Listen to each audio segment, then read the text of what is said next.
Eyesight अब week होना शुरू हो गई जी। है, ठीक, तो क्या ये वक्त के साथ साथ खुद ब खुद ठीक हो जाती है, या जैसे वो घरों में होता है ना कि गाजर खाओ, सौंफ हाँ, खाओ, इससे जो है ना वो नजर के ऊपर पॉजिटिव इफेक्ट पड़ेगा, या उसकी एक आंख और दूसरी आंख के साइज में फर्क है, तो क्या ये स्क्विंट की या भैंगेपन की अलामत है? तो क्या इन चीजों का, ये स्क्रीन्स के ऊपर ज्यादा टाइम गुजारने से नजर इफेक्ट होती है?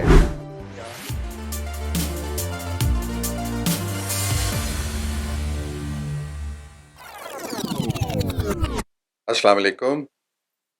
खैरुन्निसा आई हॉस्पिटल की जानिब से विजन ट्रस्ट जर्नी पॉडकास्ट में अपने तमाम देखने और सुनने वालों को खुश आमदीद। और मैं हूं आपका मेज़बान हुमायूं जमील भट्टी। नाजरीन, आंखें कुदरत का एक बहुत कीमती तोहफा है और इस तोहफे की हिफाजत हम सब की जिम्मेदारी बनती है। आंखों से रिलेटेड बीमारियां और उनका इलाज वक्त की एक बहुत अहम ज़रूरत है। हमारे मुल्क में इस वक्त एक कसीर तादाद ऐसे पेशेंट्स की है जिनको नज़र के मसाइल हैं। इनमें बच्चे भी हैं और बड़े भी। हमारा आज का पॉडकास्ट बच्चों में आंखों की बीमारियां, उनकी तशखीस और उनके इलाज से रिलेटेड है। और इस सिलसिले में बात करने के लिए हमारे साथ मिस सलमा सलीम मौजूद हैं, जो कि खैरुन्निसा आई हॉस्पिटल में पिछले 15 साल से चीफ ऑर्थोप्टिस्ट के तौर पर खिदमत सर अंजाम दे रही हैं। आप सिविल हॉस्पिटल में भी प्रैक्टिस करती हैं और इसके साथ साथ डाओ मेडिकल यूनिवर्सिटी में भी सीनियर लेक्चरर के तौर पर अपनी खिदमत सर अंजाम दे रही हैं। सलमा सलीम ट्रेनी डॉक्टर्स की ट्रेनिंग भी बहुत बेहतरीन तरीके से कर रही हैं। तो इस बहुत अहम मौजू पर आज हम इनसे कुछ बातचीत करेंगे। अस्सलाम वालेकुम। वालेकुम अस्सलाम। अस्सलाम वालेकुम आप सबको भी और आपको भी। कैसे हैं आप? वालेकुम। ठीक है? जी बिल्कुल बिल्कुल। रामदा जी, हम आज बात करेंगे बच्चों की आँखों के सेहत के हवाले से, तो आप हमारे साथ रहिएगा। हम शुरू करते हैं फिर।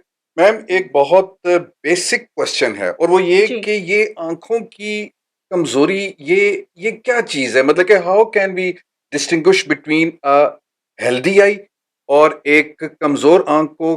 क्या ऐसा उसके अंदर चेंजेस आती हैं कि जिसमें हम ये कहते हैं कि अब आंख कमजोर हो गई है? देखें, ये पेशेंट पेशेंट हो या कोई भी पर्सन हो, वो खुद ही फ़ील करता है जब उसको चीज़ें ब्लर नज़र आने लगती हैं। राइट। जैसे एक नॉर्मल विज़न है, नॉर्मल विज़न जिस तरह आप अमूमन कहा जाता है 6/6 विज़न है। तो 6/6 हो या 6/6 से जैसे शार्पनेस, जिस आपकी जो विज़न में शार्पनेस है वो कम होने लगती है। अब कुछ लोगों में ग्रेजुअली होती है, कुछ लोगों में अगर वो डिज़ीज़्ड हैं तो सडन भी हो सकती है। मतलब पेशेंट ये खुद फ़ील करता है कि जो चीज़ें मुझे पहले क्लियर नज़र आ रही थीं, वो अब क्लियर नज़र नहीं आ रही। ठीक है। ये तो है उन लोगों में जो बड़े हैं, एडल्ट्स में हम ये कह सकते हैं, लेकिन बच्चों में अक्सर मुख्तलिफ़ चीज़ें होती हैं।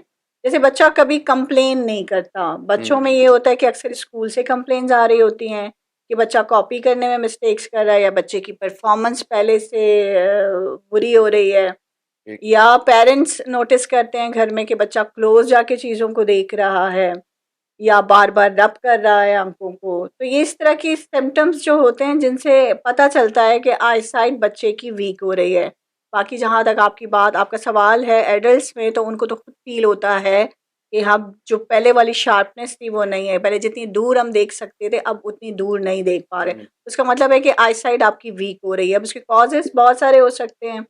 उनमें ग्लासेस के number top of the list हैं। इसके अलावा और डिजीज़ भी हो सकती हैं। तो ये जैसे ही पेशेंट को लगे, किसी भी इंसान को, कि अब मेरी वो शार्प विज़न नहीं है जो पहले थी, तो उनको आए तो कंसल्टेंट से इसमें रुजू करना चाहिए। इसमें क्या आंख का जो ये आंख के अंदर कोई इस तरह की चेंजेस आती हैं? आई मीन, जो लेंस होता है वो कुछ डिस्टर्ब हो जाता है या डिस्प्लेस हो जाता है या साइज में बड़ा हो जाता है, छोटा हो जाता है, जिसकी वजह से ये प्रॉब्लम होता है? देखें, आई का एक पूरा स्ट्रक्चर है और पूरी ऑप्टिक्स है, ठीक ठीक है। है? ये नॉर्मल ऑप्टिक्स है कि रेज़ हमारी आँख में जाती हैं, किसी चीज़ की पिक्चर को हमारे रेटिना पे बनाती हैं, जो कि आँख का पर्दा कहलाता है। ठीक है। तो हमें वो इमेज जो हमारे रेटिना पे बन रही है वो शार्प नज़र आती है। लेकिन अगर किसी भी वजह से, चाहे वो लेंस में, आप ज़रूरी नहीं है कि लेंस आपका डिसलोकेट हुआ है या हट गया है अपनी जगह से, लेंस की पावर चेंज हो गई है, नॉर्मल पावर से डिफरेंट हो गई है। जो नॉर्मल है जिसमें उसको रेटिना तक इमेज को लेके जाना है, अब वो कम हो गई है, वो रेटिना तक इमेज नहीं लेके जा रही। और इसी तरह सिर्फ लेंस नहीं है, कॉर्निया है। अगर कॉर्निया कर्वेचर डिस्टर्ब हो गया है किसी भी रीज़न से, उसके रीजंस में बहुत सारी चीज़ें हो सकती हैं, ठीक है। ठीक है, मल्टीपल कॉजेज हो सकते हैं। तो वो इमेज जो रेटिना पे नहीं बनती है, वो या तो इन फ्रंट ऑफ रेटिना बनती है या बिहाइंड द रेटिना बनती है। ठीक। तो वो इमेज शार्प नहीं रहती, क्लियर नहीं रहती, ब्लर्ड हो जाती है। राइट। तो यहाँ पर पेशेंट को फील होने लगता है कि विजन की वो क्वालिटी नहीं रही है जो पहले थी। बाकी आई में फिजिकली ऐसी चेंजेस नहीं आती हैं, आ भी सकती हैं, जैसे मैंने आपको बताया कि मल्टीपल कॉजेज हैं। अगर जैसे मैं किसी 50 60 या 40 प्लस वाले की बात करूं, उसकी लेंस में चेंजेस आ गए, लेंटिकुलर चेंजेस आ गए, जैसे आम जबान में मोतिया कहते हैं, तो विजन ब्लर्ड हो जाती है। बच्चों के हवाले से बात करें तो बच्चों में बहुत सारी चीज़ें होती हैं, बच्चों में कुछ कंजेनाइटल कॉजेज भी हैं। तो पैदाइशी तौर पर बच्चे की आंख बड़ी है, नॉर्मल साइज से बड़ी है, तो उसमें चश्मे के नंबर है, या वो डिजीज है। और डिजीज में मुख्तलिफ डिजीजेज आ सकती हैं, ठीक है। तो हाँ, अगर आंख छोटी हो रही है तो वो भी बाय बर्थ एक डिसेबिलिटी है, एक डिजीज है, जिसमें एक आंख नॉर्मल साइज की होती है और एक आंख छोटी होती है।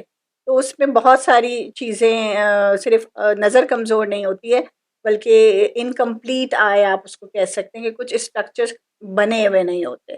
ठीक, ठीक, ठीक। तो ये बहुत सारी चीज़ें हो सकती हैं। अच्छा, ये बताइए कि जी। अगर एक बच्चा फ़ील करता है कि उसको देखने में इश्यू हो रहा है, या स्कूल से आने के बाद हुँ। सर दर्द की शिकायत करता है, तो क्या ये हम इसको ये समझें कि these are the initial symptoms of कि जी ये हैं, अब नज़र कमज़ोर होना शुरू हो गई है? जी, बिल्कुल ऐसा हो सकता है। अगर बच्चे की कंप्लेन ये है कि स्कूल से आते ही उसको हेडेक होता है, या ड्यूरिंग नियर वर्क, या किसी चीज़ को देख के जो वो ज़्यादा देर देखता है और उसके सर में दर्द शुरू हो ठीक। जाता है। देखिए, स्कूल से वापस आके अगर बच्चा हेडेक की कंप्लेन कर रहा है तो उसके 2 रीज़न्स हो सकते हैं। उसकी आय भी कमज़ोर हो सकती है, उसकी नज़र भी कमज़ोर हो सकती है, और ये भी मुमकिन है कि वो थक के आया है, टायर्ड है, ठीक है, इसीलिए उसकी उसको वजह से भी हो हेडेक हो सकता रहे है, हैं। ठीक। आई साइट की कमज़ोरी की वजह से जो हेडेक होता है ना, वो यूजुअली फ्रंटल हेडेक होता है। सही। बच्चा कंप्लेन करता है कि मुझे यहाँ दर्द हो रहा है, और वो अक्सर ये दर्द तब होता है जब उसने कोई बुक पढ़ रहा है, या कोई स्कूल का होमवर्क कर रहा है, या क्लास में बैठा हुआ है, तो वो हेडेक की कंप्लेन कर रहा है, तो वो एसोसिएटेड होती हैं आई साइट के साथ। बाकी ठीक है। हेडेक के एक हज़ार रीज़न्स हैं, ज़रूरी नहीं है कि हेडेक सिर्फ आई साइट की वीकनेस मतलब कि की हो वजह भी से हो। सकता है हो भी आइस। सकता है और नहीं भी हो सकता। Okay, okay, okay. अच्छा, ये बताइए कि अगर ये आईसाइट अब वीक होना शुरू हो गई है, जी।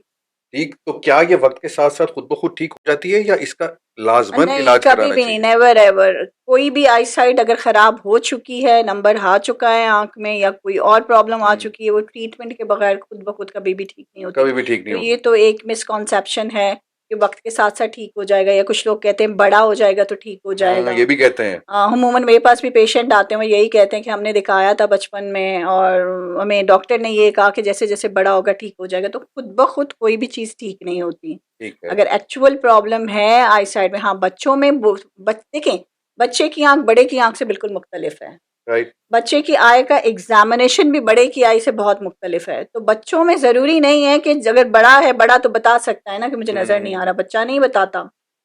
ठीक है, ठीक है? ठीक है, तो आपने उसकी, मैं ये सजेस्ट करूँगी कि एक आई एग्ज़ामिनेशन उसका ज़रूर होना चाहिए जब वो स्कूल गोइंग हो।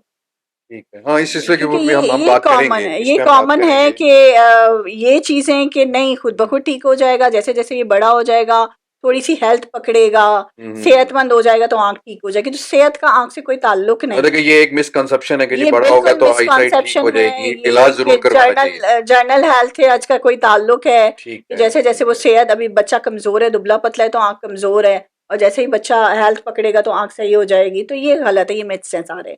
ठीक है? ठीक है। तो इनमें इनमें ज़रूरी है कि लोगों को ये पता होना चाहिए कि जब आई साइट वाक़ई वीक हो जाती है तो बगैर ट्रीटमेंट के खुद ब खुद कभी भी सही नहीं होती। अब देखिए, नज़र की जो करेक्शन की जाती है, उसमें जो सबसे पहला जो देखिए मोड ऑफ ट्रीटमेंट है, दैट इज़ वेयरिंग ग्लासेस, चश्मा। तो बिल्कुल। ये जो छोटे बच्चे होते हैं, इनकी कोई ख़ास एज होती है जिसमें ये चश्मा लगाया जाता है, या ये किसी भी एज में जब आप फ़ील हो और एग्जामिनेशन के बाद ये चीज इस्टेब्लिश भी हो जाए कि अब नजर कमजोर हो गई है, तो इतने छोटे बच्चे, मैं इन्फेंट्स की भी बात कर रहा हूँ कि इन्फेंट्स हों या उतने छोटे हों कि जो कि चश्मे को सही तरह से संभाल भी ना पाए, तो फिर उनको भी चश्मा लग जाता है जी, उन ये बच्चों को। बिल्कुल माई साहब बहुत है, आपने बहुत अच्छा सवाल किया है क्योंकि ये चीज़ मैं अक्सर फेस करती हूँ। बिल्कुल बच्चे की आईसाइट की कोई एक स्पेसिफिक एज नहीं है कि इस हम्म। उम्र में कमज़ोर हुए, वो इन्फेंट्स की भी कमज़ोर होती है, इवन बाय बर्थ भी चश्मे के नंबर आ सकते हैं। अच्छा। जैसे कि मैंने आपको बताया कि आँख की कमज़ोरी ज़रूरी नहीं है सिर्फ चश्मे के नंबर की वजह से हो। ठीक। कुछ ऐसी कंजेनाइटल डिज़ीज़ भी होती हैं जिनकी वजह से बच्चे की नज़र कमज़ोर होती है। ठीक है। ठीक है, जैसे कि कंजेनाइटल कैटरैक्ट है, मतलब हम्म। पैदाइशी मोतिया, पैदाइशी काला पानी, या मैटरनल इन्फेक्शन की वजह से कुछ रेटिनल डिजीज़ेज़ होती हैं, मतलब आँख के पर्दे की कुछ बीमारियाँ होती हैं। तो ये सारी चीज़ें हो सकती हैं, ठीक है? बाकी ये मैं भी बहुत फेस करती हूँ, जब मैं पेशेंट से कहती हूँ कि बच्चे की नज़र कमज़ोर है, इसको चश्मा लगेगा, तो ये फर्स्ट बेसलाइन ट्रीटमेंट है कि आप उसको ग्लासेस दें। ठीक अच्छा, है। कुछ ऐसे पेशेंट होते हैं जिनको नंबर का ही मसला है, उनको हम जैसे ही ग्लासेस देते हैं वो ठीक हो जाते हैं। फिर चाहे वो 1 साल का बच्चा हो, 6 महीने का बच्चा हो या 2 महीने का बच्चा हो। यूजुअली हम अंडर अ ईयर कुछ ऐसे नंबर होते हैं जो कि हर बच्चे में होते हैं। हम्म। जैसे अगर मैं इसको मार्क करूँ तो ये प्लस 2.5, हर बच्चा जब जो भी बच्चा पैदा होता है तो उसको उसकी आँख छोटी होती है साइज़ में, क्योंकि हम्म। वो ग्रोथ के साथ-साथ बढ़ती है। ठीक है। तो उसमें प्लस के नंबर होते हैं।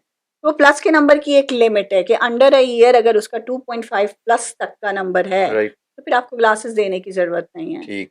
आप उसको होल्ड कर सकते हैं क्योंकि आपको पता है कि जैसे-जैसे आँख की ग्रोथ होती है, ये नंबर ख़त्म होते हैं।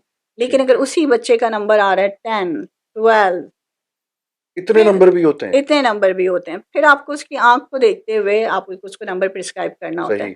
प्लस को तो हम फिर भी वक़्ती तौर पर ज़्यादा नहीं, मैं ये अंडर अ ईयर की बात कर रही हूँ। हम्म। तो ऐसा नहीं है कि आप 2-3 साल में भी इसी फ़ॉर्मूले को लेके चलें।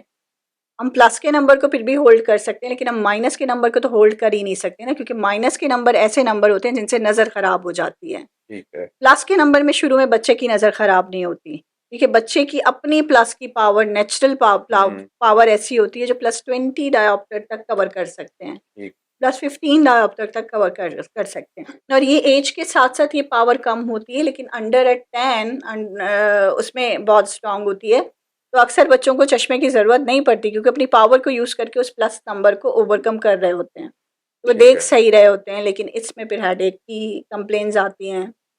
एस्थेनोपिया मतलब watering, pain, strain during near work. ठीक। तो इन चीज़ों को तो हम भी चलो अभी छोटा है नहीं लगाते, बाद में देख लेते हैं, लेकिन हम मॉनिटर करते रहते हैं। ऐसा नहीं कि बिल्कुल छोड़ दें, क्योंकि इसी में फिर लेज़ी आई भी हो सकती है। राइट। लेज़ी आई एक ऐसी प्रॉब्लम है कि टाइमली अगर आपने ग्लासेस नहीं लगाए या टाइमली ट्रीट नहीं किया तो इवन बच्चा अपनी विज़न लॉस कर देता है पूरी। अच्छा। और उसकी ट्रीटमेंट की भी एक एज है। हम्म। आजकल आजकल देखिए, जैसे-जैसे हम भी दुनिया में, पूरी दुनिया में रिसर्च हो रही है, इन चीज़ों पे रिसर्च हो रही है। तो जैसे-जैसे वक़्त बढ़ रहा है, रिसर्चेज़ में अब ये है कि आप किसी भी एज में जाके अगर थेरेपीज़ करवाते हो तो विज़न रिकवर हो सकती है। लेकिन जो मेरा एक्सपीरियंस है, ये बिल्कुल ठीक है कि कोई एज लिमिट नहीं है, आप करवा हम्म। सकते हैं। लेकिन जो जो इम्प्रूवमेंट अंडर 7 ईयर आती है, वो इम्प्रूवमेंट अंडर 20 ईयर नहीं आ सकती। ठीक है। बिल्कुल ठीक। तो वो करना भी चीज़ों को मुश्किल हो जाता है, क्योंकि अंडर 7 आप बच्चे को कंट्रोल कर सकते हैं, समझा सकते हैं, क्योंकि वो ट्रीटमेंट थोड़ी-सी ऐसी है कि बच्चे नहीं करते, क्योंकि आपने उनकी ठीक। डोमिनेंट आई को बंद करना होता है। तो ये लेज़ी आई भी हो सकती है अगर आपने टाइमली चश्मा नहीं लगाया। बाकी अगर ठीक। बच्चे को कंजेनाइटल माइनस के नंबर है तो उसकी नज़र ही कॉम्प्रोमाइज़ है, तो कुछ सही। नज़र ही नहीं आ रहा, तो आपको तो वो लाज़मी देना है। ताकि वो देखे और उसकी बिल्कुल। विजन टाइमली इम्प्रूव हो, डेवलप हो। देखिए, बच्चा जब पैदा होता है तो उसकी विजन नहीं होती, उसकी विजन ठीक जस्ट है। परसेप्शन ऑफ लाइट होती है। ओके। मतलब वो सिर्फ लाइट को परसीव कर सकता है और उसको कुछ नहीं नजर आता। जब वो 1 मंथ का हो जाता है तो फिर वो मदर फेस को रिस्पॉन्स करने लगता है। इसी ओके। तरह ये डेवलपमेंट आहिस्ता आहिस्ता होती है, और जो पूरी विजन है 6/6 वो बनती है 2 से ढाई साल में। ओके। ये वेरी करता है चिल्ड्रन टू चिल्ड्रन। ठीक है। तो ये जो ठीक है। ये जो पीरियड है ना, 2 साल, 2.5 साल, 3 साल, ये क्रिटिकल पीरियड है। ठीक ठीक इसमें ठीक। आपको बच्चे को एग्जामिन करना भी थोड़ा सा मुश्किल है, लेकिन खैर खास पीडियाट्रिक आई के खास सेटअप्स हैं। अगर कोई पीडियाट्रिक ऑफ्थेल्मोलॉजिस्ट है या ऑर्थोप्टिस्ट है, जैसे मैं देख रही हूँ, तो हम पिक कर लेते हैं कि इसको ये प्रॉब्लम है और हम फ़ौरन ग्लासेस दे देते हैं और हम जाते हैं, काउंसलिंग करते हैं पेरेंट्स की। ठीक पेरेंट्स है। का डायरेक्ट सामने से यही सवाल होता है, इतना छोटा बच्चा चश्मा कैसे लगाएगा। फिर हम उनकी काउंसलिंग करते हैं कि देखिए इतना छोटा बच्चा, जिस तरह उसके लिए ज़रूरी है कि आप उसको उसके खाने पीने का ख्याल रख रहे हैं, तो इसी तरह आई की ग्रोथ के लिए, आई विजन की डेवलपमेंट के लिए ज़रूरी है कि आप उसको चश्मा लगाएं। तो इसका मतलब कि वो चश्मा नहीं यूज करेगा तो उसकी बिल्कुल और नजर उसको खराब होगी। और नज़र खराब हो जाएगी, बल्कि नज़र जा सकती है उसकी, वो ऐसी नज़र ठीक जाएगी कि फिर ग्लासेस लगा के भी इम्प्रूव नहीं होगी। ठीक और ठीक फिर आपको बहुत सारी मेहनत करनी पड़ेगी, हमें हमें हमें पेशेंट को समझाना मुश्किल होता है, पेशेंट के लिए उस ट्रीटमेंट को करना मुश्किल होता है, ठीक है। और फिर इसमें बच्चा अपनी साइट लॉस कर देता है। ओके तो ओके। ये ज़रूरी है कि इन चीज़ों को बहुत तवज्जो के साथ देखा जाए। और सबसे पहले मैं इस पॉडकास्ट के थ्रू ये मैसेज ज़रूर दूंगी कि बच्चे में अगर आपको ज़रा सा भी महसूस हो, अक्सर ये भी होता है पेरेंट्स कहते हैं कि आदी है या इसको चश्मा लगाने का शौक हो रहा है या ये हैबिचुअल कर रहा है, कुछ भी कर रहा है वो, भले हैबिचुअल कर रहा है या उसको चश्मा लगाने का शौक है, लेकिन एक आई एग्जामिनेशन किसी प्रॉपर जगह से, किसी पीडियाट्रिक सेटअप से, उसमें कोई हर्ज तो नहीं है ना। तो आप एक आई एग्जामिनेशन तो करवाएं ना, क्योंकि इसमें बहुत सारे ऐसे मसले निकलते हैं जो अगर लेट हो जाएं तो उनकी ट्रीटमेंट पॉसिबल। एग्जैक्टली आपने बिल्कुल सही बात की कि चले अगर पेरेंट्स का ये कहना कि बच्चा शौकिया लगाना चाह रहा है तो वो चीज तो जब उसकी क्लियर हो नजर टेस्ट जाएगी, वो करवाएंगे तो वो क्लियर चीज हो क्लियर हो जाएगी कि जाएगी। बच्चे को वाकया ओके इशू है या वो ओके। शौकिया। हमारे पास भी बच्चे आते हैं वो नहीं बता रहे होते जब उनको विजन चार्ट पढ़ाते हैं तो वो ऐसे शो कर रहे होते हैं कि जैसे उनको कुछ नहीं नजर आ रहा, ठीक लेकिन है हम उनके कहने पे तो नहीं जाते ना। तो हमारी ठीक अपनी है एक्सपर्टीज ठीक है ठीक ठीक ठीक। जिससे हम ये पता करते हैं कि क्या एक्चुअल नजर कमजोर है या बच्चे को शौक है इसीलिए वो कह रहा है कि नजर नहीं आ रहा। अच्छा, अब इसी से रिलेटेड एक क्वेश्चन है कि जब आप आंख का नंबर देते हैं, स्फेरिकल नंबर और सिलेंड्रिकल, इनमें क्या फर्क है? देखिए आई, जैसे मैंने आपको बताया कि आई का पूरा सिस्टम बना हुआ जिसमें रेस जा रही हैं और रेस एक पॉइंट पे जाके फोकस होके उस चीज ठीक। की इमेज बनाती हैं जो आपको नजर आ रही है। ओके। जैसे मैं आपको देख रही हूँ तो आपकी आपकी इमेज मेरे रेटिना पे बन रही है, तो आप ठीक। मुझे नजर आ रहे हैं क्लियर। तो ये जो प्रॉपर रिफ्रैक्टिव स्टेटस है ना, ये नॉर्मल है। इसमें कभी ऐसा होता है जैसे मैंने पहले जिक्र किया कि रेज या तो इन फ्रंट ऑफ रेटिना फोकस होके इमेज ठीक। बनाती हैं या बिहाइंड द रेटिना फोकस। तो वो इमेज जो फोकल पॉइंट है जिसमें इमेज बन रही है वो सिंगल होती है, तो हमें उसको रेटिना तक पहुंचाने के लिए लेंसेज की ज़रूरत होती है। ठीक है। तो वो स्फेरिकल लेंसेज, अगर एक पॉइंट ऑफ फोकस है आपका तो हमें सिर्फ एक लेंस चाहिए कि हम उसको रेटिना तक पहुंचा दें और विजन क्लियर हो जाए। तो उसके लिए हम स्फेरिकल लेंसेज चाहते हैं। स्फेरिकल लेंसेज वो लेंसेज होते हैं जिसमें कोई एक्सेस नहीं होता, जिसमें ठीक है। पावर पूरे लेंस में ओवरऑल 360 डिग्री सेम है। सेम होगी। लेकिन सिलेंड्रिकल लेंसेज खास किस्म के लेंसेज हैं जिसमें पावर एक मेरिडियन में होती है, ओके पूरे लेंस में नहीं होती। अगर मैं उस मेरिडियन को चेंज करूँ तो वो पावर चेंज हो जाएगी। ठीक है। ओके। इनकी जरूरत हमें तब पड़ती है जैसे रेटिना पे, इन front of retina focal point तो बन रहा है, इमेज बन रही है, लेकिन इमेज एक पॉइंट पे नहीं बन रही, ठीक। इमेज एक से ज्यादा पॉइंट पे बन रही है। अच्छा, तो वो उसको ठीक है, एक तो पॉइंट के उसको ऊपर जो उस सिलेंड्रिकल पॉइंट पे नंबर है लाने के उस लिए, एक उस पॉइंट के ऊपर एंगल लेकर पे आना। लाने के लिए हमें सिलेंड्रिकल लेंसेज की जरूरत राइट पड़ती है। Right right right. तो ये रिफ्रैक्टिव एरर की टाइप्स हैं, जैसे कि कुछ रिफ्रैक्टिव एरर ऐसे होते हैं उनमें सिलेंडर की जरूरत पड़ती है, कुछ में सिर्फ स्फेरिकल की जरूरत पड़ती है। ठीक है तो ये टाइप ऑफ रिफ्रैक्टिव एरर है। ठीक ठीक है। अच्छा, अब जैसे कि शुरू में आपने हम्म जिक्र किया था कि ये जो बच्चों की आंखों का जो टेढ़ापन होता हम्म है या भैंगापन होता है, अब मिसाल के तौर पे एक बच्चा है, मैं उसको देख रहा हूँ, उसकी एक आंख एक साइड पर देख रही है और हम्म एक आंख is looking at another side. Deviated है। ठीक। या उसकी एक आंख और दूसरी आंख के साइज में फर्क है, तो क्या ये आई मीन स्क्विंट की या भैंगेपन की अलामत है, इसको देखिए, हम जो पहली कहेंगे? चीज आपने कही कि बच्चे की एक आंख सीधी है, स्ट्रेट देख रही है, और एक हम्म, डेविएटेड है, वो चाहे बाहर की तरफ डेविएटेड हो वो अंदर की तरफ डेविएटेड है, ये स्क्विंट है, ठीक है। ये बेंगापन है। ठीक है ठीक। कि एक आंख स्ट्रेट है और एक आंख डेविएटेड, ये बेंगापन है और ये हम्म। बहुत ही तवज्जो तलब मसला है। और ओके। इसकी प्रॉपर अर्ली टाइम पे ट्रीटमेंट होना बहुत ज़रूरी है। ठीक। ठीक है, विजन के हवाले से। दूसरी जो आपने बात कही कि एक आंख दिखने में छोटी है और एक आंख बड़ी है, तो ये एक अलग कंडीशन है। दिखने में छोटी बड़ी आंख यूजुअली इतना डिफरेंस नहीं लग रहा होता। कभी कभी लोगों को, जैसे कि मैं एक और डिजीज़ की बात करूं, टोसिस। टोसिस में क्या होता है कि ये लिड नीचे आ जाती है, ठीक है, और ये लिड पूरी खुली हुई है। ठीक तो है। लोगों को, देखने वालों को लगता है कि एक आंख छोटी एक आंख ओके बड़ी है। ओके। तो वो आंख का मसला नहीं होता, वो लिड का मसला होता ठीक है। है, उसकी वजह से वो उसी की वजह साइज से वो डिफरेंस होता है। लग और रहा होता इसी है। तरह कुछ डिजीज डाइज होती हैं, जैसे मैंने आपको जिक्र किया पहले, हम्म। कंजेनाइटल डिजीज होती हैं, आई की डिजीज होती हैं, जिसमें एक आंख छोटी होती है और एक आंख नॉर्मल साइज की ठीक होती है। है। जिसको लोगों को ये लगता है कि ये बड़ी है, ये बड़ी, वो बड़ी नहीं होती, वो नॉर्मल साइज की होती है, दूसरी आंख छोटी होती है। वो जो छोटी आँख है उसमें फिर और बहुत सारे इश्यूज़ होते हैं, जैसे वो मैंने आपको बताया ना इनकम्प्लीट होती है, उसके ठीक है। स्ट्रक्चर पूरी तरह से बने हुए नहीं होते अगर वो वाज़ेह फ़र्क है। और एक ऐसा होता है कि लुक में ऐसे ही एसिमेट्रिकल फेस है, सूडो है, एसिमेट्रिकल फेस है, आँख में कोई फ़र्क नहीं है लेकिन देखने वालों को लग रहा है कि आँख में कोई फ़र्क है। तो स्क्विंट वो है जिसमें एक आँख स्ट्रेट है और एक डेविएटेड है। ठीक है। साइज़ में जो डिफ़रेंस है वो स्क्विंट नहीं है, ओके, वो ओके। अलग मसले हो सकते हैं और ठीक मसले है। हो सकते हैं। अच्छा मैडम, ये जो स्क्विंट का जो प्रॉब्लम है, ये बाय बर्थ होता है या मतलब कि पैदाइश के बाद भी कोई आँख के अंदर कोई इस तरह की डिफ़ॉर्मिटी या कोई मसल वीक हो जाते हैं, उसकी वजह से भी हो जी, सकता है? बिल्कुल, ये इसकी बहुत सारी टाइप्स हैं। इसमें कंजेनाइटल भी है कि पैदाइशी स्क्विंट हो गया, उसकी ठीक भी है। टाइप्स हैं और एक्वायर्ड भी है। एक्वायर्ड में कोई चोट लग गई, आँख टेढ़ी हो गई हुँ। या बच्चे को चश्मे की, जैसे हम अभी बात कर रहे हैं ना कि इससे पहले हम बात कर रहे थे कि प्लस ठीक के है, नंबर बच्चा अपनी नेचुरल पावर से ओवरकम कर लेता है। ठीक है। तो जब भी वो पावर यूज़ होती है प्लस की तो आँख थोड़ी-सी अंदर जाती है। तो जो बच्चे ज़्यादा अपनी पावर यूज़ करते हैं, जिनके नंबर ज़्यादा हैं, जैसे +10 है, 12 है, 8 है, 9 है, तो ज़्यादा अपनी अकोमोडेशन यूज़ करते हैं। उस पावर को नेचुरल पावर को अकोमोडेशन कहते हैं। तो फिर आँख अंदर चली जाती है, स्क्विंट डेवलप कर लेते हैं। तो ये ग्लासेस के नंबर की वजह से भी हो सकते हैं। हुँ, आई के मसल्स आई के जो मसल्स हैं, उनकी वीकनेस की वजह से भी स्क्विंट डेवलप कर सकता है। तो ज़रूरी नहीं है कि ये हमेशा कंजेनाइटल हो, पैदाइशी हो। ये हुँ। बाद में भी हो सकता है, एक्वायर्ड भी है, जिसके कॉजेज़ में जैसे मैंने आपको बताया ग्लासेस के नंबर हैं, आई मसल वीकनेस है और ट्रॉमा है और कुछ डिज़ीज़ेज़ हैं जिसकी वजह से डेविएट हो गई है आँख, ठीक है। अच्छा, ठीक है? स्क्विंट की वजह से ओवरऑल जो आई मीन विज़न है, देखने हुँ, की जो सलाहियत है, उस पर क्या फ़र्क पड़ता है? एक तो देखें, एक तो है ना स्क्विंट, जी। महँगापन, हुँ, और एक है नॉर्मल हुँ, विज़न। हुँ। तो जिन बच्चों को स्क्विंट होता है, तो क्या उनकी आईसाइट भी अफ़ेक्ट हो सकती है? देखिए उनकी आईसाइट डेफ़िनेटली इफ़ेक्ट होगी, अगर आईसाइट कम नहीं होगी लेकिन बाइनोकुलर विज़न नहीं होगी इनकी। ठीक अब है। मैं आपको थोड़ा-सा हाइलाइट करूँ कि बाइनोकुलर सिंगल विज़न क्या है? हुँ, देखिए हम 2 आँखों से देखते हैं, ठीक हम है। सब दोनों आँखों से देख रहे हैं, तो मैंने आपको बताया ना कि रेटिना पे इमेज बनती है, तो आँखें तो 2 हैं, हुँ, इमेजेस तो 2 बन रहे हैं, लेकिन हम ठीक है। सिंगल देखते हैं।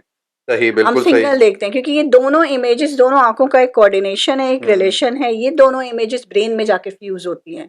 ठीक, अच्छा, मेक श्योर कि आँख में सिर्फ़ इमेज बनती है, वो इमेज हमें नज़र तब आती है जब वो ब्रेन में जाके डेवलप हो, राइट। ठीक है? तो ये जो 2 इमेजेस सिमिलर होती हैं, दोनों आँखें स्ट्रेट हैं, सिमिलर इमेजेस हैं, ये ब्रेन में जाके फ्यूज़ हो जाएँगी और हम सिंगल देखेंगे, हमें ठीक है, एक नज़र आएगा। सही। लेकिन दोनों आँखों में से अगर एक आँख डेविएटेड है, तो उसकी इमेज अलग बनेगी, स्ट्रेट आई की इमेज अलग डबल बनेगी। इमेज बनना शुरू हो जाएगा। एग्जैक्टली जब डबल ओके, इमेज बनना स्टार्ट हो जाती है तो ब्रेन क्या करता है कि जो टेढ़ी इमेज है या जो टेढ़ी आंख है वहां से विजुअल स्टिमुलेशन रोक देता है ठीक है। और वो डोमिनेंट आई देखती रहती है तो उसमें तो बहुत अच्छी नजर बन जाती है लेकिन जो डेविएटेड आई है उसमें विजन नहीं बनती, वो आंख ओके, फिर लेजी हो जाती है जिसका हमने अभी जिक्र किया। ठीक, ठीक, ठीक। ये लेजी आई की कॉजेज में ग्लासेस के नंबर भी हैं और स्ट्रैबिस्मस भी हैं, एक तो ये रीज़न है। दूसरा रीज़न ये है कि चलें पेशेंट को दोनों आंखों में स्क्विंट है, हुँ, वो ऑल्टरनेट डेविएशन ले रहा है, कभी वो इस आँख से देख रहा है, कभी वो इस आँख से देख रहा है। ठीक तो है। इस सूरत में नज़र तो कम नहीं होगी, हुँ, विज़न दोनों में इक्वल होगी और अच्छी विज़न होगी, हुँ। लेकिन जो बाइनोकुलर सिंगल विज़न है वो नहीं वो रहेगी, नहीं बनेगी, वो नहीं बिल्कुल। बनेगी, दोनों आँखों का कोऑर्डिनेशन नहीं बनेगा। ठीक है, इस सिंगल इमेज नहीं बनेगी। सिंगल मतलब बाइनोकुलर सिंगल इमेज नहीं बनेगी, इमेज ठीक है। इनको सिंगल ही नज़र आएगी क्योंकि एक वक़्त में एक आँख काम करेगी, ठीक, बारी-बारी काम ठीक, कर रही ठीक, हैं। ठीक, ठीक, तो ठीक। बारी-बारी काम कर रही हैं, दोनों इक्वली यूज़ हो रही हैं, दोनों को इक्वल स्टिमुलेशन मिल रही है, नज़र नहीं कम होगी, लेकिन दोनों आँखों का कोऑर्डिनेशन नहीं होगा, तो वो ओके, क्वालिटी विज़न जो है, वो नहीं होगी, वो नहीं बन पाएगा। वो नहीं बन अच्छा, पाएगी। अब यहाँ पर फिर एक क्वेश्चन आता है कि ये जो स्क्विंट है, इसका ट्रीटमेंट क्या सिर्फ़ ऑपरेशन के थ्रू होता है या कोई नॉन इन्वेसिव या ऑपरेशन के बगैर भी कोई नहीं, इसका बिल्कुल भी ट्रीटमेंट नहीं, है? ऐसा नहीं है, स्क्विड की टाइप पे डिपेंड करता है, कुछ स्क्विड ऐसे होते हैं जिनमें स्ट्रेट फॉरवर्ड सर्जरी की ज़रूरत होती है और हम उनमें देखते हैं कोई ग्लासेस के नंबर नहीं है, विजन हुँ, नॉर्मल है और कुछ भी नहीं है, कोई ऐसा रीज़न नहीं है कि जिससे आप एक्सरसाइज से ग्लासेस से ठीक हो जाए, तो उनमें हम स्ट्रेट फॉरवर्ड सर्जरी की तरफ जाते हैं। लेकिन बहुत सारे स्क्विंट ऐसे हैं जैसे मैंने आपको भी बताया कि ग्लासेस के नंबर की वजह से होते हैं, तो उनमें आप जैसे ही ग्लासेस प्रॉपर करेक्शन कर दें आँख सीधी हो जाती है और कुछ स्क्विंट ऐसे हैं जो एक्सरसाइज से ठीक हो जाते हैं, लेकिन ये सब टाइमली हो, हुँ। मतलब अर्ली डायग्नोसिस और अर्ली ट्रीटमेंट इसमें ज़रूरी है। मतलब कि अगर आपने बता आपने लेट कर दिया तो फिर ओके, बहुत सारी चीज़ें ख़राब हो जाती हैं, फिर हमारे लिए ट्रीट करना मुश्किल हो जाता है और ठीक है। अगेन सबसे बड़ा मुश्किल टास्क जो हमारे लिए है, वो पेरेंट्स को समझाना। इसका मतलब फिर ये हुआ कि अगर अर्ली स्टेज के ऊपर ये डिटेक्ट हो हुँ, जाता है, महँगापन अगर हुँ, डिटेक्ट हो जाता है बच्चों में, तो वो एक्सरसाइज़ से भी ट्रीटेबल है? एग्जैक्टली वो चश्मे से भी ट्रीट हो ट्रीटेबल सकता है है। और एक्सरसाइज से भी ट्रीटेबल है, लेकिन अगेन कुछ कंजेनाइटल स्क्विंट ऐसे होते हैं ठीक है, जिनमें ग्लासेस और एक्सरसाइजेस का रोल नहीं होता, तो वो ठीक, स्ट्रेट फॉरवर्ड सर्जरी की तरफ जाते हैं। तो ओके, ये ओके, डिपेंड करता है स्क्विंट की टाइप पे। ठीक, तो ठीक, स्क्विंट ठीक, की ट्रीटमेंट सिर्फ सर्जरी नहीं है, ठीक स्क्विंट है, की ट्रीटमेंट में ग्लासेस भी होते हैं, एक्सरसाइजेस भी होते हैं, फिर final resort surgery. Right, right. अच्छा मैडम, एक और बड़ा इशू होता है और वो है रंगों को ना पहचानना, या जिसको हम कलर ब्लाइंडनेस कहते हैं। जी बिल्कुल। तो ये भी बच्चों में हो सकता है, राइट? अब इसके क्या टेस्ट होते हैं और क्या इसका कोई ट्रीटमेंट अवेलेबल है कि जिससे ये कलर ब्लाइंडनेस वाला जो इफेक्ट है या ये रंगों को ना पहचानने वाला जो ये एक हम्म। नुक्स कह लें इसे, ये दूर हो सकता है? देखिए, ये वो जो नुक्स होता है ना, कलर को ना पहचानना, ये यूजुअली कंजेनाइटल होता है, मतलब बाय बर्थ होता है, और ये हम्म, अक्सर जेनेटिक डिसऑर्डर्स होती हैं या कुछ रेटिनल डिजीजेस होती हैं, उसके नतीजे में आपकी कलर के जो सेल्स हैं जो आपके रेटिना में जो कलर को परसीव करते हैं वो काम नहीं करते। ठीक है, ये इसमें ऐसा नहीं होता कि बच्चे को कलर कुछ नहीं नजर आ रहे हैं, ठीक, ऐसा नहीं होता।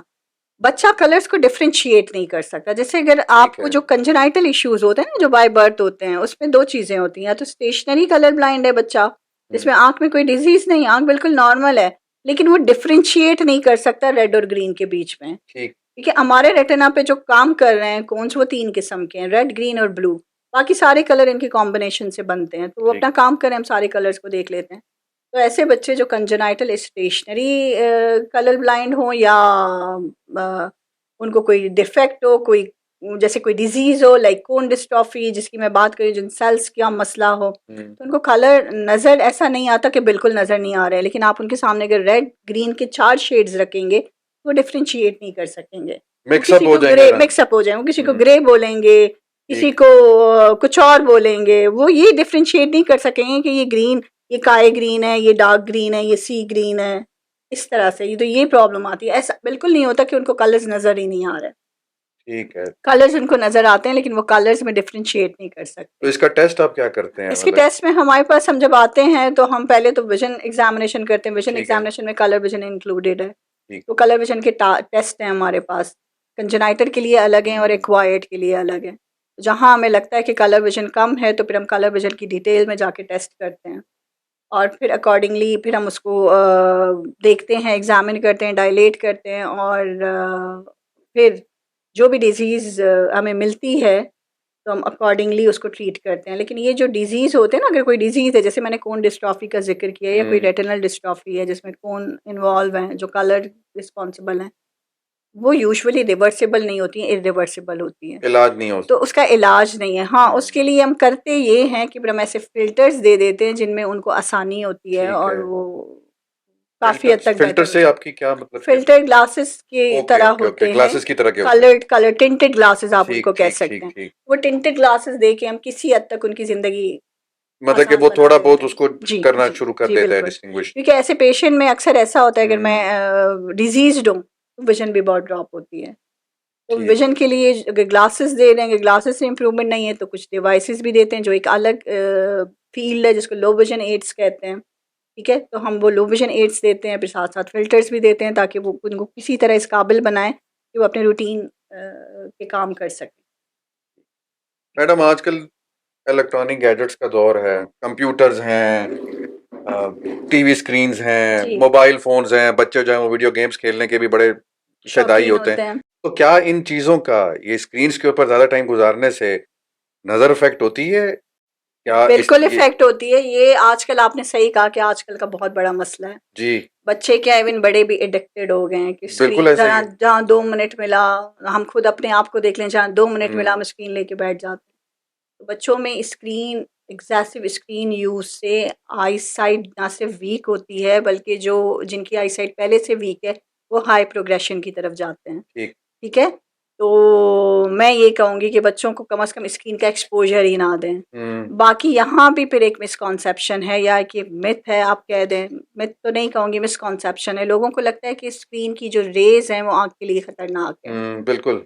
और वो कोई प्रोटेक्टिव स्क्रीन लगा देते हैं कि इससे आई प्रोटेक्शन में रहेगी। उसका कोई फर्क पड़ता है? उसका कोई फ़र्क नहीं पड़ता। यही मैं बताने जा रही हूँ कि असल में आईसाइट पे जो फ़र्क पड़ता है ना, वो हम्म, स्क्रीन की रेज़ का नहीं पड़ता। वो पड़ता ठीक, है किसी हद तक, हम्म, जिसमें वाटरिंग होती है, डिस्कम्फ़र्ट होता है, इरिटेशन होती है, लेकिन आईसाइट उससे वीक नहीं होती उन रेज की वजह से। वो ठीक जो आईसाइट वीक होती है वो ज्यादा यूज होने की वजह से होती है।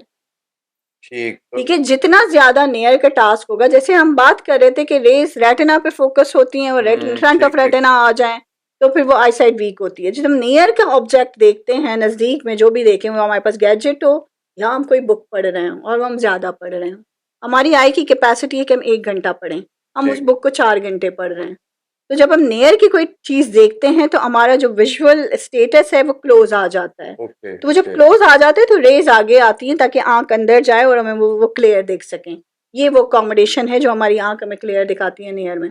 जो बच्चे ज्यादा स्क्रीन यूज करते हैं, स्क्रीन पे जैसे उन्होंने 4 घंटे यूज कर लिया, 3 घंटे यूज कर लिया, तो आंख तो मुस्तकिल उस स्टेटस में है जिसमें rays in front of retina है। ओके। तो वो उस वक्त तो उस स्टेटस में उनको नियर विजन क्लियर दिखा रही होती है, लेकिन अगर वो एग्जेसिव हो तो फिर वो स्टक हो जाती हैं उसी पॉइंट पे रेस, और फिर वो नंबर की सूरत में बच्चे की आंख में आ जाते हैं। ओके ठीक है, ओके। तो एक तो इस तरह से भी नंबर बढ़ जाते हैं जिनके पहले से हैं, और जिनके नहीं है उनमें नंबर आने के चांसेस हैं। और दूसरा, जैसे मैंने आपको बताया कि टीयर्स एवोपरेट होती हैं, इरिटेशन होती है, स्क्रीन इंड्यूस्ड ड्राई आई हो जाती है बच्चे ठीक को, है। तो बच्चा रब करता है आंखों को बार बार। वो सही। रब करने से फिर वो कर्वेचर डिस्टर्ब हो जाता है और एस्टिग्मेटिज्म मतलब सिलेंड्रिकल नंबर आ जाते हैं। तो किसी तरह भी स्क्रीन का ज़्यादा यूज़ या एग्जेसिव बुक रीडिंग भी, हम्म। क्योंकि हम लोग जब पढ़ते थे शुरू में तो हमें भी यही था कि स्क्रीन यूज से ज़्यादा नंबर बढ़ते हैं स्क्रीन। लेकिन जब मैंने आपको बताया ना कि 20 to 21 वाला पीरियड था जिसमें मेरे ऐसे पेशेंट थे जो शुरू से अंडर ट्रीटमेंट है मेरे, जो माइनस के नंबर पहनते हैं, तो उनके नंबर मैं उनको शुरू से देखती थी। देखिए, माइनस के नंबर ऐसे नंबर होते हैं जो एज के साथ साथ जैसे जैसे आय की ग्रोथ होती है माइनस के नंबर बढ़ते हैं, ये नॉर्मल है। आप चश्मा लगाएं, अच्छा ये भी एक बात है कि लोग समझते हैं कि चश्मा लगाने से नंबर रुक जाते हैं और चश्मा नहीं लगाने से नंबर बढ़ते हैं।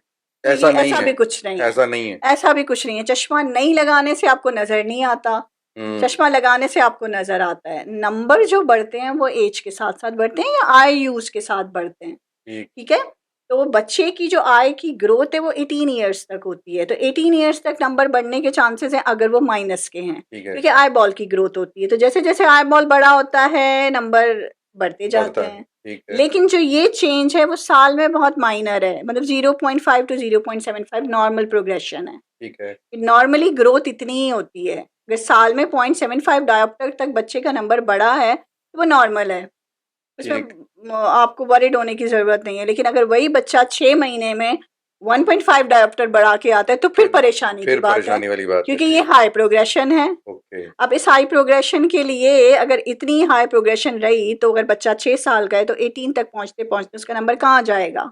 और माइनस के नंबर जितने ज़्यादा बढ़ते हैं पीछे से रेटिना उतना ही थिन होता जाता है, ठीक है। तो फिर रेटिना में चेंजेस आने लगती हैं और बहुत सारी कॉम्प्लिकेशंस हो सकती हैं। तो स्क्रीन तो किसी तरह भी बच्चे के लिए ना सूटेबल है ना ज़रूरी है। वो है मजबूरी कि हमारी स्टडी आजकल एजुकेशन ही सारी स्क्रीन पे आ गई है। तो उसका भी एक तरीका है। मैं अपने पेशेंट को सजेस्ट करती हूँ कि स्मार्ट टीवी तो आजकल हर घर में है। ठीक है।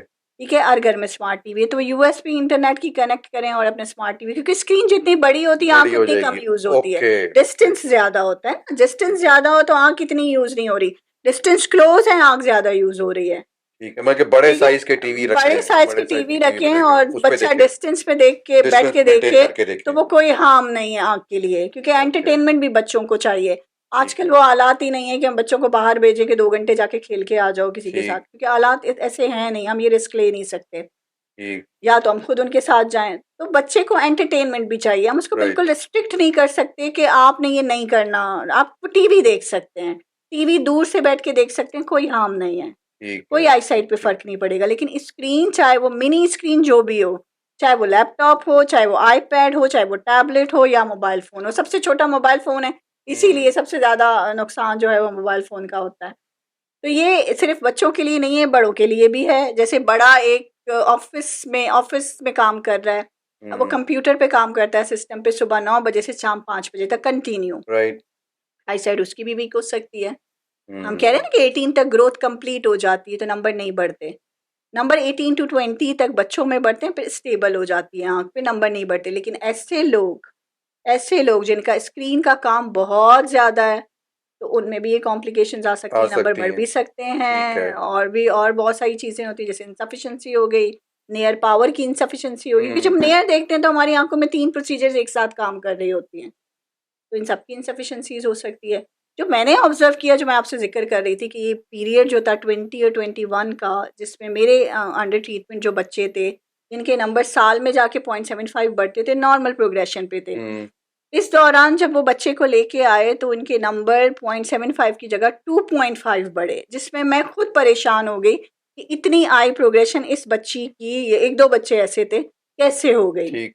कैसे हो गई। मतलब मेरे लिए भी ये परेशानी वाली बात थी कि ये तो बच्ची, कभी मुझे डाउट हुआ कि शायद बच्चों में, अच्छा मैंने आपको बताया कि बच्चों की एग्जामिनेशन बड़ों की एग्जामिनेशन से एंटायरली डिफरेंट है। डिफरेंट है। थोड़ा सा आपको ड्रॉप डाल के बहुत बहुत जिसे कहते हैं ना कि आपको उनको एहतियात से चेक करना होता है, वरना फिर आप गलत नंबर, अक्सर बच्चे गलत नंबर लेके आ रहे होते हैं, क्योंकि यहाँ एक आम कॉन्सेप्ट है कंप्यूटराइज टेस्टिंग। वो कंप्यूटर आपको बिल्कुल सही नंबर देता है बच्चे की विजुअल स्टेटस के हिसाब से, लेकिन ठीक है। बच्चा जो अकोमोडेट कर रहा होता है तो वो अपने नंबर कभी बढ़ा रहा होता है, कभी कम कर रहा होता है। तो ऐसे में जिनको नॉलेज है वो उसको सही फॉलो करके सही नंबर देते हैं, लेकिन जिनमें नॉलेज नहीं है वो फिर वही जो आ रहा होता है उसी को दे देते हैं। तो वो कभी कभी ऐसा भी हुआ है कि बच्चे का नंबर 0.5 है, बच्चा लगा रहा है -5, तो -5 उसका फॉल्स नंबर है, बहुत फॉल्स है, तो बहुत डिफरेंस है बहुत इसमें, फॉल्स है। बहुत। इवन मैंने ऐसे पेशेंट भी देखे हैं 11-12 की प्रिस्क्रिप्शन के साथ आ रहे हैं और नंबर उनका -0.5 है। तो बच्चों के लिए कोशिश करें कि पीडियाट्रिक आई सेटअप पे ही जाया करें, ठीक है, तो इसका किसी जर्नल क्लिनिक, जर्नल आई क्लिनिक में भी ना जाएं तो बेहतर है, क्योंकि पीडियाट्रिक आई सेटअप में आपको पीडियाट्रिक स्पेशलिस्ट मिलेगा, चाहे वो विजन स्पेशलिस्ट हो चाहे वो ठीक ठीक ऑफ्थेल्मोलॉजिस्ट हो। ठीक ठीक। तो आपको दोनों मुंह मिलेंगे, जिनकी नॉलेज है वो फिर अकॉर्डिंगली करेक्ट करेंगे और सही करेक्ट करेंगे, और जिनकी नॉलेज नहीं है फिर ऐसे नंबर गलत आते हैं।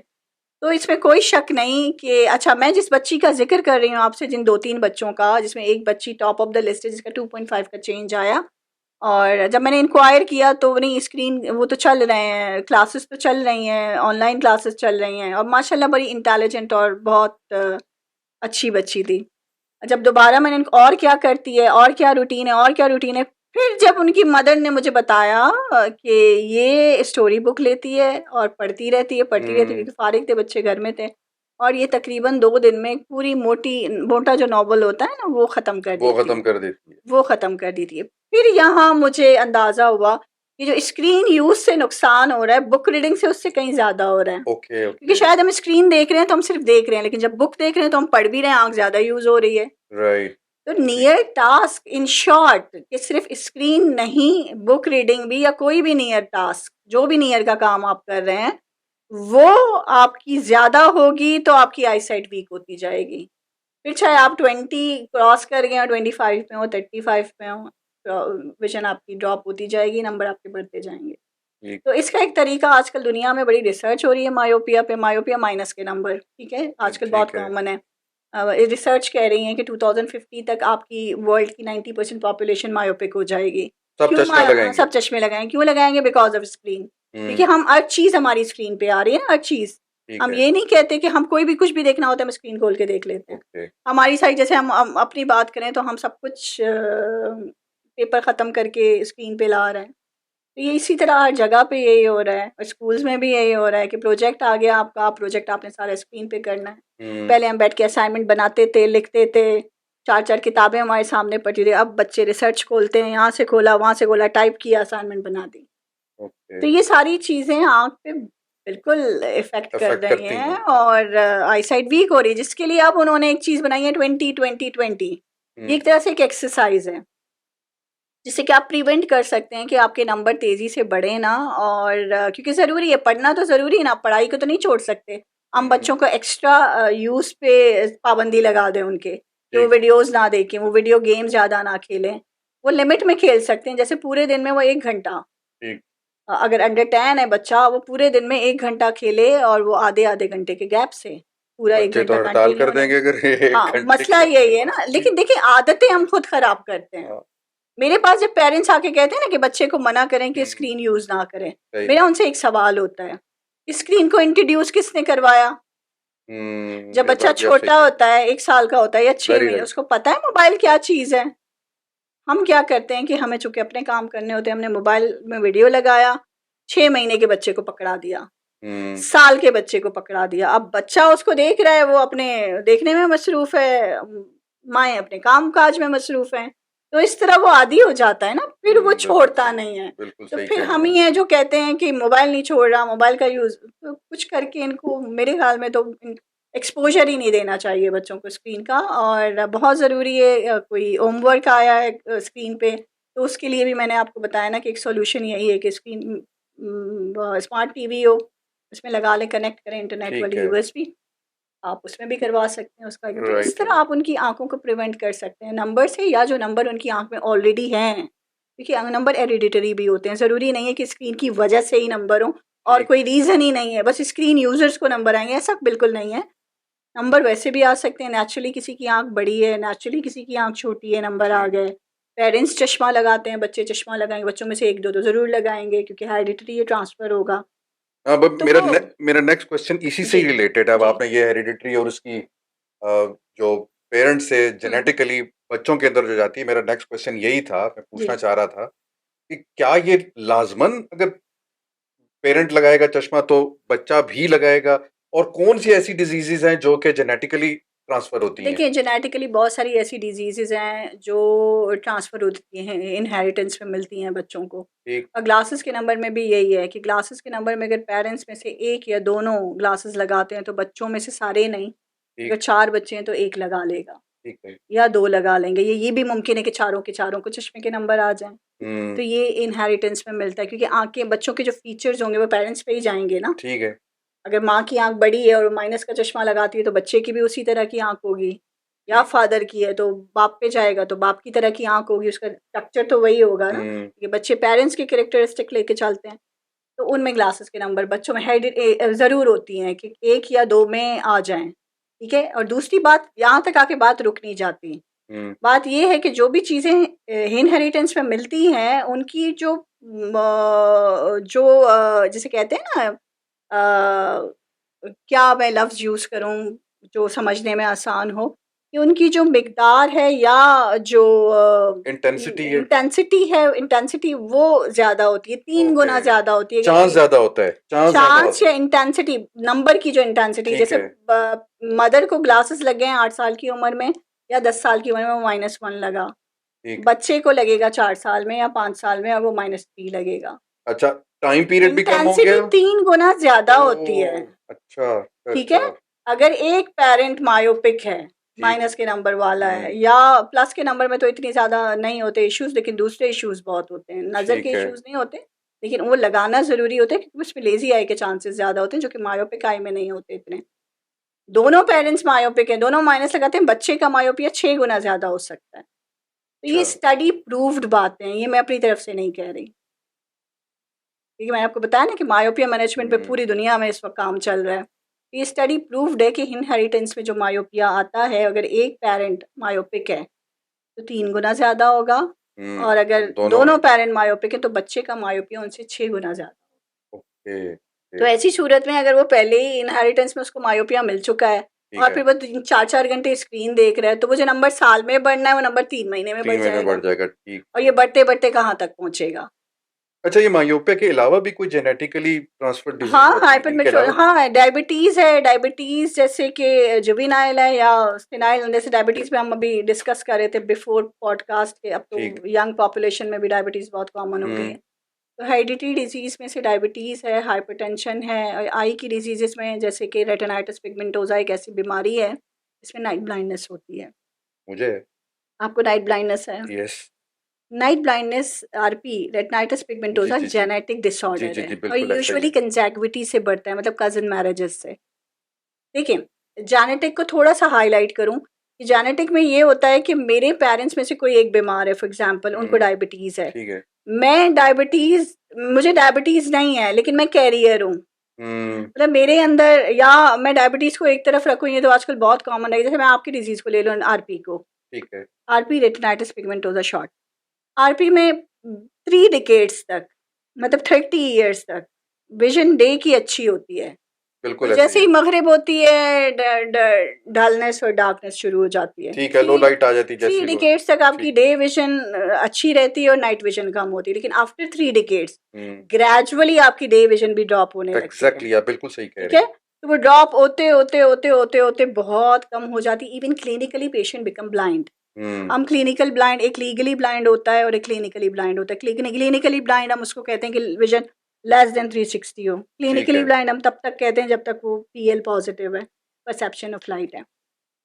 ये जो जेनेटिक डिसऑर्डर्स है ना, ये ट्रांसफर होती हैं बच्चों में। और इनका एज सच कोई नो इनका एज ट्रीटमेंट, सच पूरी दुनिया में कोई ट्रीटमेंट ट्रीटमेंट नहीं नहीं है। है, पूरी दुनिया में कोई ट्रीटमेंट नहीं है। कुछ स्टार्ट किया तो उन्होंने एक रेटिनल चिप बनाया था हम्म, जिसमें उन्होंने इम्प्लांट किया था हम्म, कि उसको कुछ नज़र आया। वो उन्होंने पहले जानवरों पे वो करते हैं तजर्बे। हम्म, हम तो बहुत पीछे हैं, लेकिन दुनिया बहुत आगे निकल गई है। लेकिन वो एज सच इतना सक्सेसफुल नहीं हुआ। तो अभी ठीक, काम चल रहा है, हो सकता है फ्यूचर करीब में कोई ऐसी चीज़ वो बना दें जिसमें आरपी वाले पेशेंट्स की भी नज़र वो देख सकें।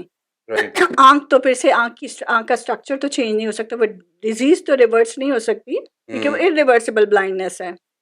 तो ये ओके, बच्चों में ट्रांसफ़र होती है। पेरेंट्स अगर एक ही ख़ानदान के हैं तो बहुत मुमकिन चांसेस है कि बच्चों में से 1 या 2 को आरपी हो या इससे ज़्यादा को भी हो सकता है।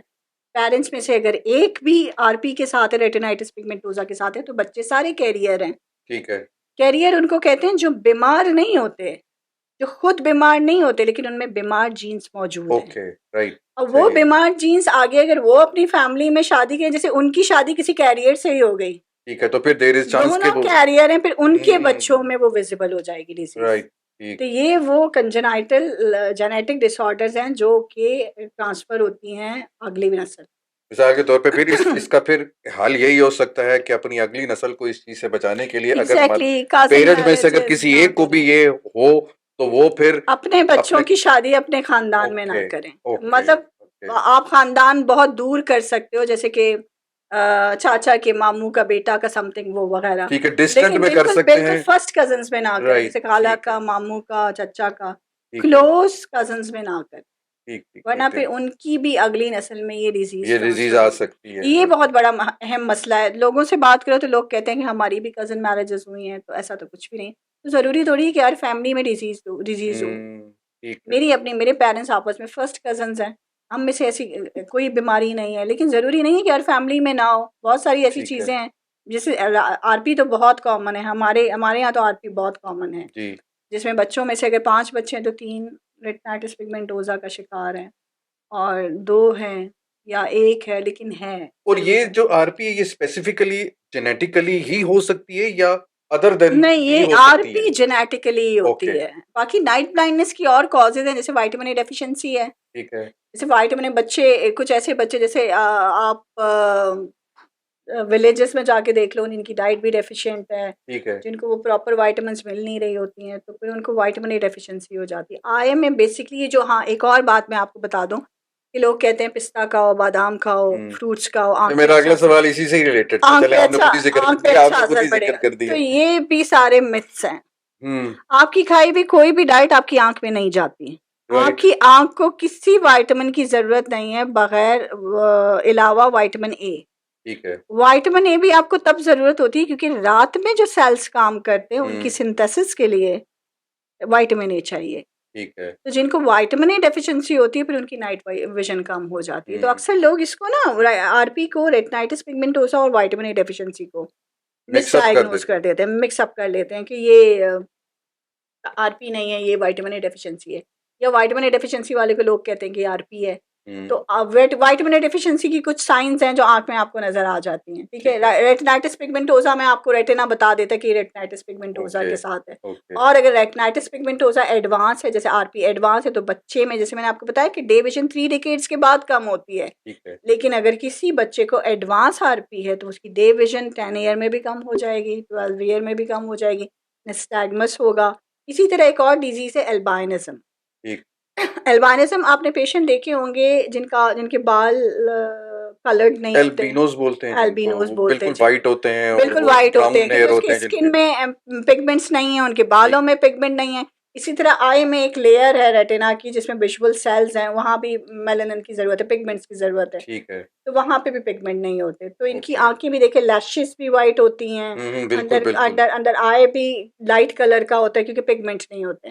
तो पिगमेंट नहीं होते तो फिर उनकी आँखें सर्चिंग होती हैं और उनको नज़र कम आता है, उनकी नज़र बहुत ड्रॉप होती है। ये भी एक हेरिडिटरी प्रॉब्लम है जो कि जेनेटिक है और हुँ, ट्रांसफ़र होती है अगली नस्ल में। राइट।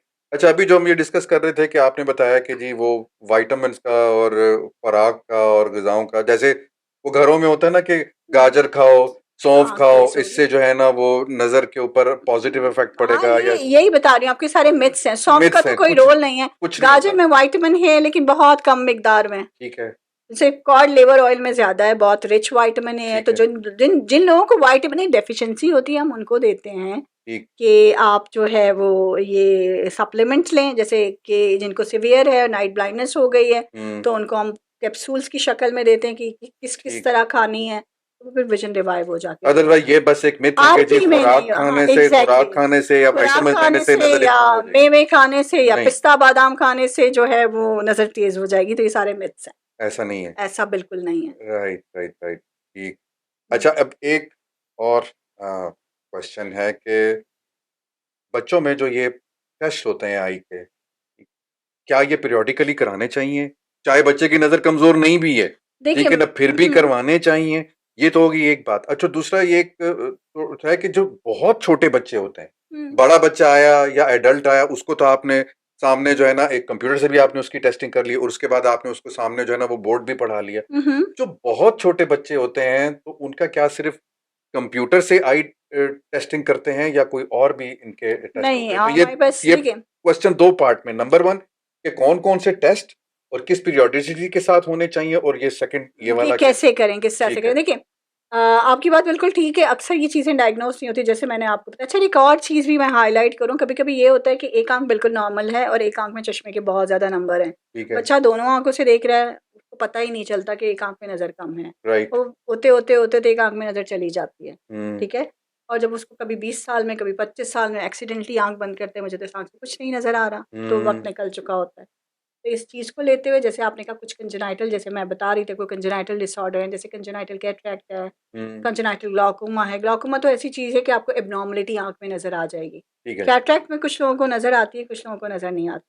तो ये बेहतर है, ये ज़रूरी नहीं है लेकिन बेहतर यही है कि बच्चे को अगर अर्ली एज में, जैसे बच्चा 4-5 साल का है, उसको एक आई एग्ज़ामिनेशन करवा दें, या आपको कुछ चीज़ें अनयूजुअल लग रही हैं। जैसे बच्चा हुँ, अपनी फिक्सेशन डेवलप, मैंने आपको बताया कि 1 मंथ में अपनी फिक्सेशन डेवलप करता है, स्ट्रेट हैं आँखें। ठीक है, बच्चे की आँखें स्ट्रेट नहीं है, हिल रही है। ठीक है, वो साइन है कि उसकी नज़र कम है, तो फ़ौरन जाके किसी आई स्पेशलिस्ट से, पीडियाट्रिक आई स्पेशलिस्ट से कंसल्ट करें। और स्कूल गोइंग हर बच्चा, जैसे ही हुँ, आप स्कूल में एडमिशन करवाते हैं, उससे पहले एक आई एग्ज़ामिनेशन होना चाहिए।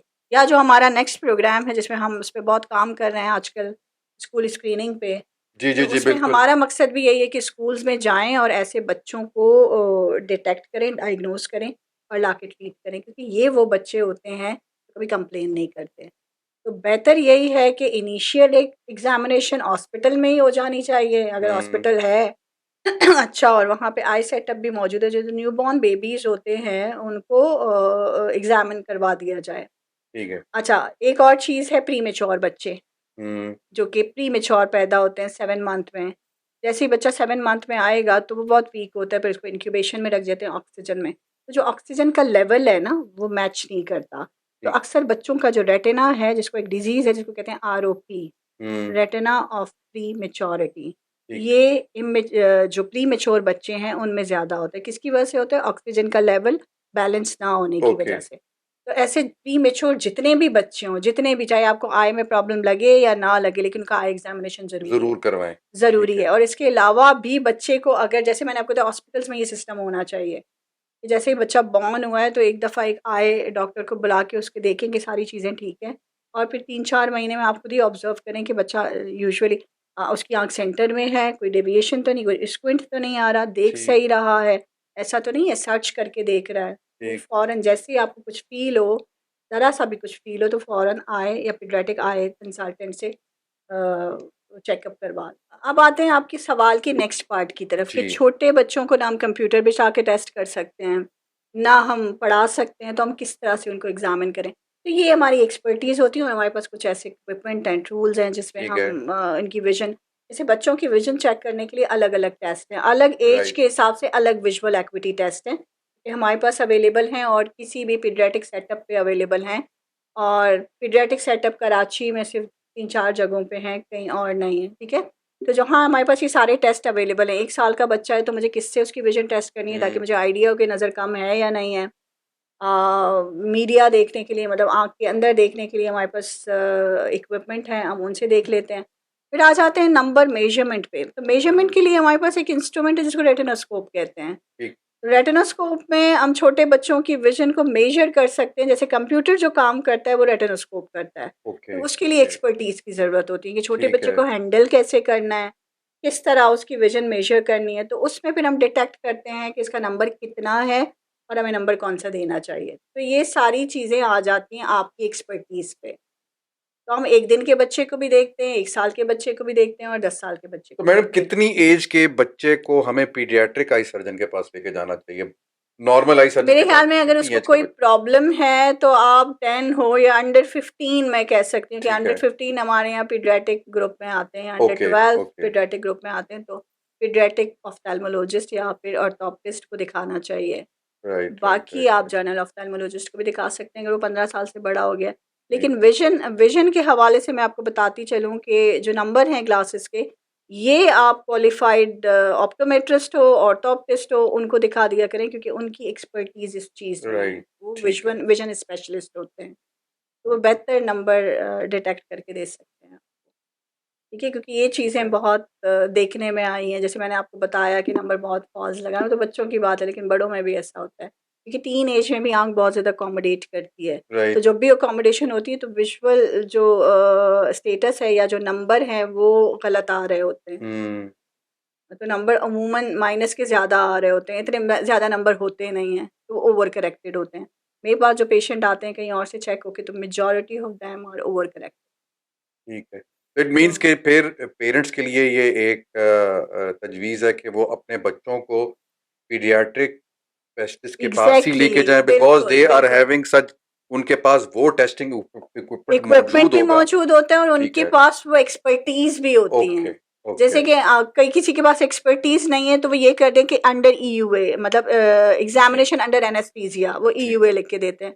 वो छोटे-छोटे टेस्ट के लिए बच्चे को बेहोश करना, जो कि आप ठीक है, आराम से ऐसे ही बच्चे को बहला के बातों में लगा के, कुछ खिलौने दिखा के कर सकते हैं। अगर फिर राइट। भी नहीं हो रहा, तो आप पकड़ के थोड़ा-सा उसको रुला के, मुश्किल टेस्ट होता है टेस्ट कर लेकिन कर सकते हैं, ठीक सकते है। हैं। बेहोशी से तो बेहतर है कि हम उसको इसी तरह एग्ज़ामिन करें। हाँ, अगर इस दौरान हमें कोई ऐसी डिज़ीज़ मिल रही है जो कि बहुत ज़्यादा सीरियस है, तो हुँ। फिर हम उसको डिटेल में देखने के लिए एग्ज़ामिनेशन अंडर एनेस्थीसिया की तरफ जा सकते हैं। अदरवाइज़ हम ऐसे ही बच्चों को ईज़िली चेक कर सकते हैं अगर एक्सपर्टीज़ है तो।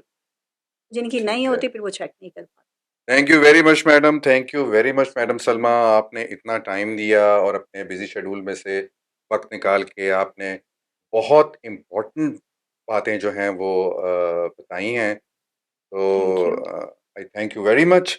और इसके साथ-साथ मैं अपने तमाम देखने और सुनने वालों को ये बताता चलूँ कि जैसे मैडम ने भी ज़िक्र किया कि खैरुन्निसा आई हॉस्पिटल जो है वो स्कूल में भी बच्चों की आई स्क्रीनिंग का प्रोग्राम कर रहा है और इसके साथ-साथ हॉस्पिटल के अंदर भी बहुत सारे ऐसे पेशेंट्स हैं जिनका फ्री आई ट्रीटमेंट किया जाता है इंक्लूडिंग सर्जरीज़। तो इस सिलसिले में मेरी अपनी तमाम देखने और सुनने वालों से एक गुज़ारिश है कि खैरुन्निसा आई हॉस्पिटल के मिशन में हमारा साथ दीजिए और हमारे चैनल को लाइक कीजिए, सब्सक्राइब कीजिए और अपने कीमती कमेंट से हमें नवाजिए। हम बहुत जल्द एक और इंटरेस्टिंग और इंफॉर्मेटिव पॉडकास्ट के साथ हाजिर होंगे। तब तक के लिए अल्लाह हाफिज़। अल्लाह हाफ़िज़।